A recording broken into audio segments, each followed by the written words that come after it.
Hello and welcome everyone to BB education services. आज हम लोग अपना मैनेजमेंट ऑफ फाइनेंशियल सर्विसेज का यूनिट नंबर 3 का लास्ट टॉपिक पढ़ने वाले हैं, जो कि है general requirements of listing.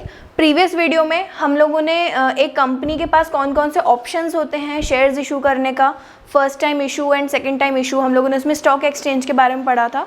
Stock exchange के पास अगर मुझे मेरी कंपनी को लिस्ट करवाना है तो एज अ कंपनी मेरे पास क्या क्या मुझे गाइडलाइंस फॉलो करनी होती है, क्या क्या मुझे जनरल रिक्वायरमेंट्स होती हैं। आज हम लोग वो सारी चीज़ें कवर करने वाले हैं यहाँ पर।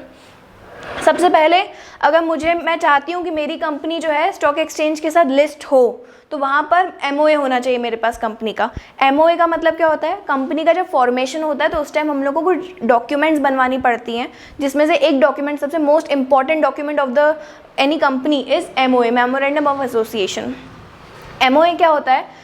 एक ऐसी डॉक्यूमेंट जिसमें कंपनी का पूरा A to Z details about the vision of the company, mission of the company, company कितना कैपिटल इन्वेस्ट करेगी बिजनेस में थ्रू शेयर्स, कंपनी जो है कौन कौन से कंपनी का मेन ऑब्जेक्टिव क्या है, कौन कौन सी लाइंस ऑफ बिजनेस में है कंपनी। तो एक तरीके से कंपनी का एक तरीके से डिटेल रहता है जो वो एक्सटर्नल इन्वायरमेंट के साथ शेयर करेगी। ठीक है, मतलब यहाँ पर देखो एमओ इतना ज़्यादा क्रूशियल डॉक्यूमेंट होता है ना कि उसको हम लोग ऑल्टर नहीं कर पाते। कंपनी के फॉर्मेशन के टाइम पे एक बार बन गया तो उसके अगेंस्ट हम लोग नहीं जा सकते। तो एक तरीके से कंपनी की बाउंड्रीज होती है एमओए। ठीक है, एमओए जो है वो कंपनी की बाउंड्रीज होती है, वो होना चाहिए ऑर्गेनाइजेशन में। अगर आप एक नॉर्मल छोटी मोटी कंपनी रन कर रहे हो तो एमओए में अगर कुछ लिखा है आप उसके थोड़ा सा अगेंस्ट जा रहे हो तो फिर भी इतना ज़्यादा रिस्की नहीं है वो चीज़। ठीक है, लेकिन अगर आपको लिस्ट होना है तो आपका एमओए एकदम प्रॉपर होना चाहिए, एकदम एरर फ्री होना चाहिए। अगर उसमें कोई एरर है तो एक तो उसको आप ऑल्टर नहीं कर सकते हो, आपको कंपनी दूसरी फॉर्म करनी पड़ेगी, आपको बहुत लॉन्ग प्रोसीजर्स उसके लिए फॉलो करने पड़ेंगे।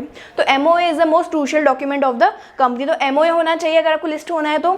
दूसरा, minimum public offer. Minimum public offer का मतलब कि आपके पास एक नंबर होता है कि आपको इतना जो है पब्लिक ऑफर करना ही है। ठीक है, जैसे हम लोग आगे पढ़ेंगे वो नंबर क्या होता है। ठीक है, मिनिमम पब्लिक ऑफर होता है 300 लाख। ठीक है, मतलब इतना पैसा आप लोगों को मार्केट से उठाना ही पड़ेगा अगर आपको लिस्ट होना है कंपनी को आपको लिस्ट करना है तो स्टॉक एक्सचेंज में।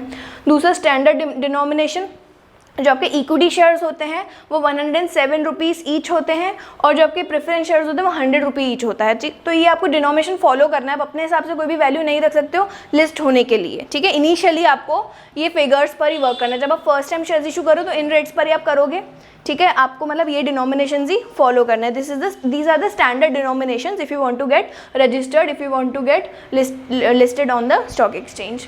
नेक्स्ट है प्रोस्पेक्टस। प्रोस्पेक्टस क्या होता है? प्रोस्पेक्टस एक डॉक्यूमेंट होता है जिसमें आप लोगों को इनवाइट करते हो to apply for the shares of your company. अगर मैं एक कंपनी और मैं चाहती हूँ कि आप मेरे कंपनी के शेयर्स खरीदें, ठीक है, तो मैं एक छोटा सा बुकलेट बनाऊंगी जिसमें मैं अपनी कंपनी का ऑब्जेक्टिव लिखूंगी, मिशन लिखूंगी और अपने बिजनेस को 10 साल तक कितना ग्रो कर पाऊंगी, मेरे कंपनी के कितने शेयर्स इशू कर रहे हो, पर शेयर कितने का है। ठीक है, तो ये जो शेयर्स की डिटेल्स है वो मैं थोड़ी सी उसमें डालूंगी, फिर आपको दूंगी ताकि आप उसको पढ़ो, आप उसको देखकर थोड़ा मोटिवेट हो, मेरे ऑर्गेनाइजेशन के शेयर्स के लिए अप्लाई करो। ठीक है, ये ब्रोशर्स जो रहते हैं ना, जो एक तरीके से अट्रैक्ट के लिए कि कस्टमर्स आए आपके पास, वैसे ही अगर मुझे इन्वेस्टमेंट अट्रैक्ट करनी होती तो मैं प्रोस्पेक्टस बनाती हूँ। नेक्स्ट है मिनिमम पब्लिक ऑफर, हम लोग ऊपर कवर कर चुके हैं। उसका अमाउंट कितना होना चाहिए? 300 लाख। ये आपको नंबर याद रखना है क्योंकि आपको लिखना पड़ेगा इसको। ओके, नेक्स्ट है अलॉटमेंट। जो अलॉटमेंट मैं करने वाली हूँ शेयर्स का वो मुझे पहले ही बताना पड़ता है कि मैं किस तरीके से करने वाली हूँ। बिल्कुल भी बायस नहीं होना है मेरे को, उसमें बिल्कुल पार्शियलिटी नहीं करनी है। Allotment should be fair. अगर मेरे पास बहुत ज़्यादा, जैसे मैंने अगर शेयर्स इशू करें 1000, मेरे पास सब्सक्रिप्शंस आ गए 1200 शेयर्स के, तो मैं उन 1200 शेयर होल्डर्स में 1000 शेयर्स किस तरीके से बांटने वाली हूँ। ठीक है, वो सारी चीज़ें मुझे जो है प्रॉपर पहले बतानी पड़ेंगी कि मेरा प्रोरेटा अलॉटमेंट किस तरीके से होने वाला है। ठीक है, तो अलॉटमेंट से बेस्ड मेरे पास क्या क्या तरीके रहने वाले मेरे ऑर्गेनाइजेशन में। रिफंड वाली पॉलिसी यूज़ करेंगे हम कि extra first come first serve रहेगा, या मैं प्रोरेटा अलॉटमेंट करने वाली हूँ। ठीक है, इस तरीके से मेरे पास अलॉटमेंट ऑफ शेयर्स किस तरीके से मैं करूँगी वो मुझे पहले से रिटर्न में देना पड़ेगा और वो फेयर होना चाहिए। दूसरा, लिस्टिंग फीस देनी पड़ेगी, एप्लीकेशन देनी पड़ेगी, एग्रीमेंट बनाना पड़ेगा। ये तीनों जो रिक्वायरमेंट्स आपकी लिस्टिंग के लिए, जो आपकी मिनिमम से एक रिक्वायरमेंट रहती है, आप लॉयर के पास जाकर ये तीनों चीज़ें इजीली हो जाती हैं। नेक्स्ट, जनरल रूल्स आपको कुछ फॉलो करने पड़ेंगे कि आप कंपनी जो है किसी लीगल काम के लिए रन करोगे, आपके पास जितने भी लोन्स वगैरह है हर एक चीज़ का डॉक्यूमेंट आपके पास है, जितने भी एसेट्स हैं वो कंपनी के नाम पर ही हैं, एसेट्स जितने भी आप शो कर रहे हो वो रियल में आपके पास उसका डॉक्यूमेंट्स वगैरह होने चाहिए। तो कुछ ऐसी जनरल गाइडलाइंस जो हैं वो आपको फॉलो करनी पड़ेंगी in order to list in the company, in order to get listed in the company, in the stock exchange. Okay, तो ये आपके साथ 7 या 8 आपके जो है रिक्वायरमेंट्स थे। Moving on to next topic, अब कंपनीज के पास जो है apart from shares, debenture, securities और भी ऑप्शंस होते हैं फंडिंग लेने के, ठीक है। तो दूसरा ऑप्शन होता है मोबिलाइजिंग ऑफ फिक्स डिपॉजिट, ठीक है। अब देखो एफडीज किसके पास होती है, बैंक्स के पास। हम लोग यहाँ पे पढ़ रहे हैं फाइनेंशियल सर्विसेज के बारे में, तो जो फाइनेंशियल सर्विसेज हैं उनके पास लोगों के पैसा है।